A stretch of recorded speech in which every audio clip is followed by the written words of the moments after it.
Oi, pessoal. Então, a gente vai meditar no livro de Mateus, capítulo 1. Só que eu vou começar, porque eu estou tentando ser breve, né? Vamos ver se eu consigo. A gente vai meditar do versículo 18 em diante, sobre o nascimento de Jesus, tá? Porque antes, no capítulo 1 todo, vai falar da genealogia de Jesus, né? Da descendência dele, que veio de Davi, né? Os antepassados dele. Só que não vai dar, é impossível falar sobre isso. Então eu vou direto para o 18, que fala aqui, ó. O nascimento de Jesus Cristo foi assim. Maria, sua mãe, ia casar com José. Mas antes do casamento, ela ficou grávida pelo Espírito Santo. Tá, então todo mundo já sabe disso, né? Basta crer ou não. Que ela ficou grávida sem ter relações sexuais, né? Ficou grávida pelo poder do Espírito Santo. José, com quem Maria ia casar, era um homem que sempre fazia o que era direito. Ele não queria difamar Maria e por isso resolveu desmanchar o contrato de casamento sem ninguém saber.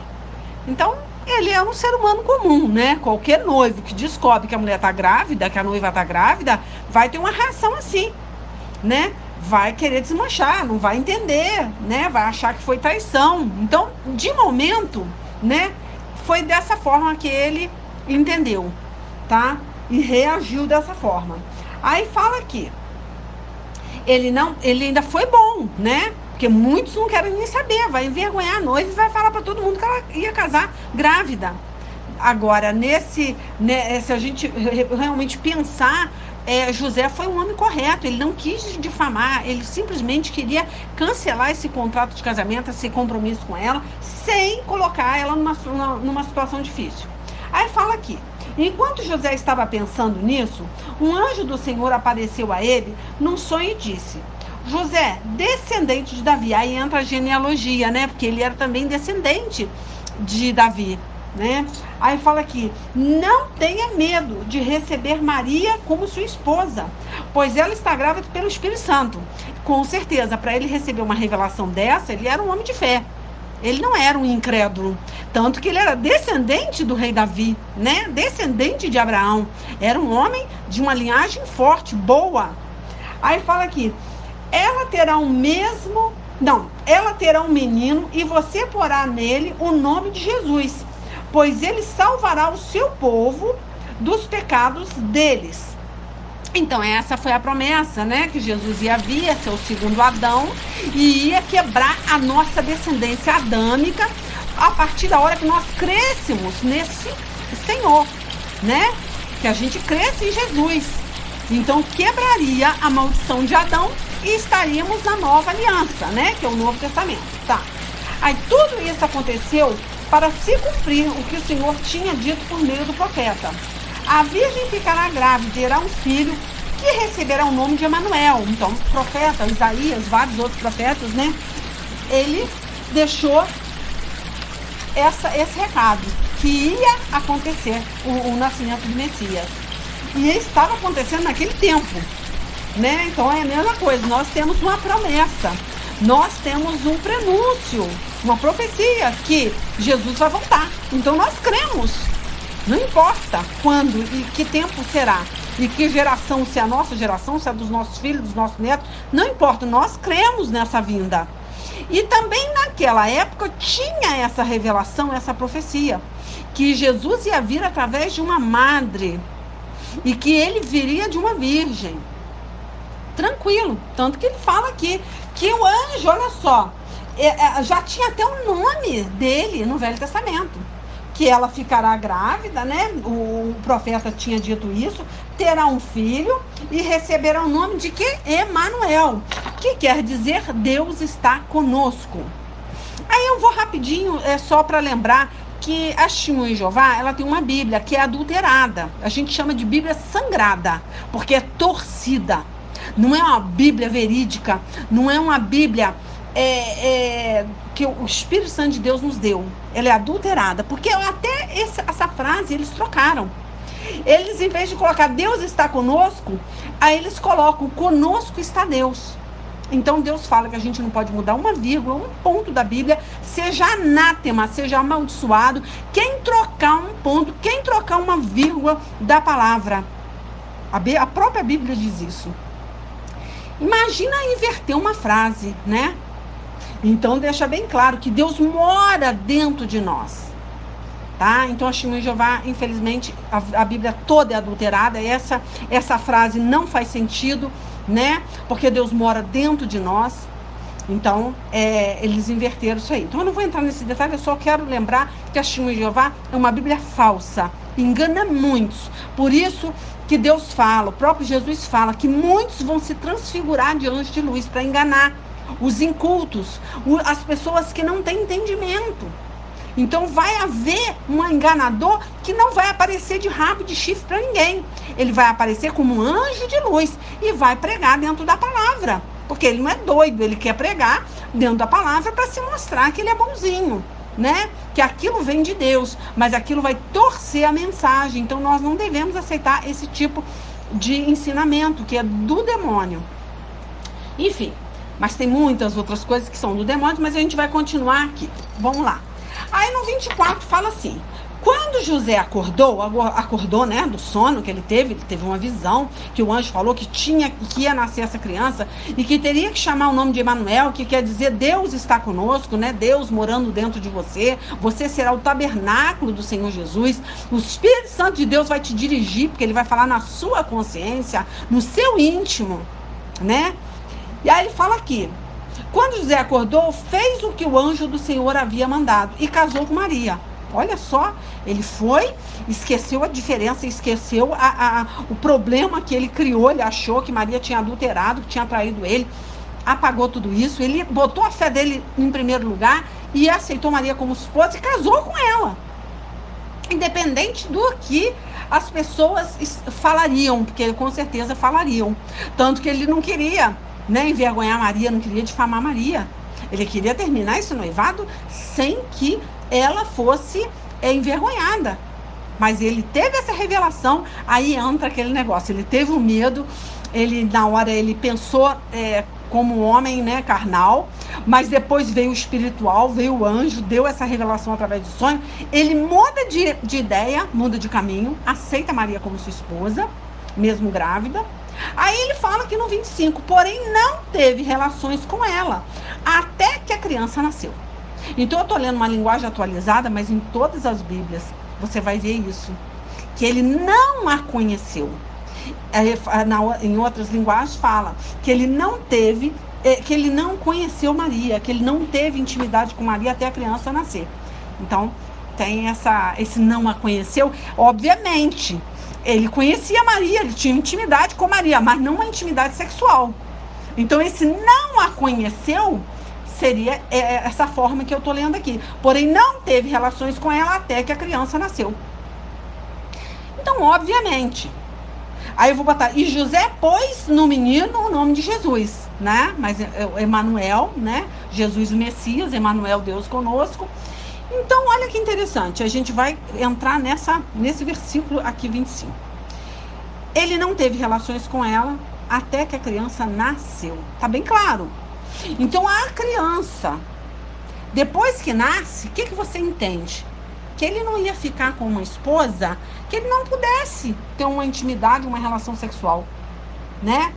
Para começar, aqui em Marcos 6:3, eu não vou lá, vocês procuram aí depois, na hora que tiver um tempo, deixa bem claro que Maria fala que eu nem vou citar ainda esse versículo, mas a gente vai entender que Maria, ela teve o primogênito. Jesus foi o primogênito, quer dizer, o primeiro filho de Deus. Ele foi o unigênito, quer dizer, o único. Tá na Bíblia que ele é unigênito de Deus e primogênito de Maria. Quando se fala primogênito, é o primeiro. Obviamente a pessoa foi lá e teve outros filhos. José deu esse intervalo na gravidez. Ele não mexeu com Maria. Ele não teve relações sexuais com Maria até que a criança nasceu. Depois que nasce essa criança, ele teve uma vida conjugal normal, como de qualquer casal. Aí entra a confusão que as pessoas fazem. Porque aí eu falo de Marcos 6,3, que fala que o nome dos irmãos de Jesus, por parte de mãe, que fala Tiago, José, Simão e Judas, né? E 2 irmãs, ainda fala que ele teve 2 irmãs, ainda cita lá em Marcos 6,3. Aí tem pessoas, né, que vai lá e lê a Bíblia e começa a entender, né, de forma errônea. A gente está vendo, não precisa ir muito a fundo não, até que eu gostaria, eu quero muito ir a fundo para vocês entenderem. Mas você vê, Jesus é o quê? Quando ele era Jesus, ele veio na carne, né, ele era nosso quê?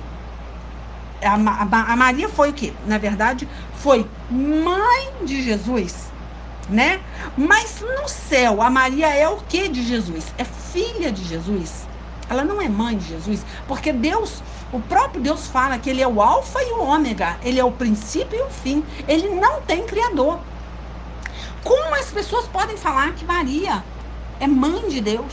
Que nós chegamos a Deus intermédio de Maria? Não, Deus fala que o nosso intercessor é Jesus. Só por Jesus, ele é o caminho, a verdade e a vida. Ninguém vem ao Pai senão por mim. Ele mesmo fala, ninguém vai a Deus senão por ele, senão por Jesus, não é por Maria. Então isso aí não tem lógica. Agora, deixa assim, o entendimento é esse. O pessoal fala que na Bíblia o irmão, Jesus, o nome irmão, né, na linguagem hebraica, era o mesmo que primo. Só que a Bíblia, a gente vê aqui que ela foi escrita em grego. Então é umas coisas que eu não gostaria de estar falando, porque eu não gosto de falar de teologia, eu não estou aqui para isso. Eu estou aqui para falar o que o Espírito Santo de Deus manda eu falar, tá? Eu não sou esse tipo de pessoa que fica mastigando Bíblia, não. Ou você crê ou você não crê. Isso não tem lógica. Então ele fala aqui que tem o mesmo significado de irmão. Então, tanto que ele fala, a linguagem hebraica, sim, não fazia distinção entre irmão e primos. Então criaram um probleminha aí. Mas o Novo Testamento foi escrito em grego, que tem uma palavra só para irmão, tá? Então é só pra gente, se alguém vier com essa tese aí, tá fora. Não tem que ficar meditando nisso aí. Então, aí ele fala, tanto que tem uma para irmão e outra distinta para primo, tá? Essa linguagem em grego, ela faz distinção de primo e irmão. No caso, no hebraico, não fazia distinção realmente. Mas só que o Novo Testamento foi escrito em grego, tá? Aí ele vem aqui. A gente vem essas referências, né? Essas referências que a gente está falando aí, eu vou até falar de argumento, né? É um argumento confuso, né? Sugere que os irmãos de Jesus eram, na verdade, seus discípulos. Esse é outro argumento.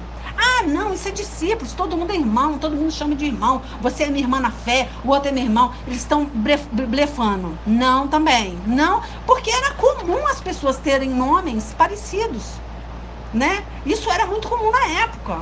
Como hoje tem muitas Marias, tem muitos José, tem. Então, entre os 12 discípulos havia, você vê, 2 homens chamados Simão, 2 homens chamados Tiago e 2 homens chamados Judas. Então, isso era comum, então não era discípulos. A gente já quebra essa mentira do diabo, que não era discípulo, que não era irmão, que não era primo. A hora que a gente vê que ele fala que ele não a conheceu até que ela desse à luz a criança, né? E outra coisa, sexo não é pecado, né?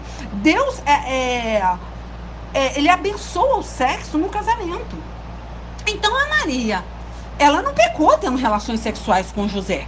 Ela permaneceu virgem até a criança nascer. Depois que a criança nasceu, ela teve outros filhos com José, que foi meio irmão de Jesus, e nenhum problema com isso aí. Nós respeitamos Maria da mesma forma, porque ela foi a mulher escolhida, a mulher santa, para gerar esse fruto, né? Nós não mudamos o nosso pensar com Maria. Só nós mudamos a hora que coloca ela como intercessora e como a nossa mãe. Ela não é nossa mãe, ela é nossa irmã. Só. Ela é criatura, ela não é criadora. Ela não é criadora. Aí entra a confusão. Idolatrar uma imagem, idolatrar uma... Não, nós não podemos fazer isso, nós estamos pecando. Então, na própria Bíblia fala, Romanos 3, 23 fala que todos pecaram. A Bíblia ensina isso, que todos nós somos pecadores. Maria era pecadora.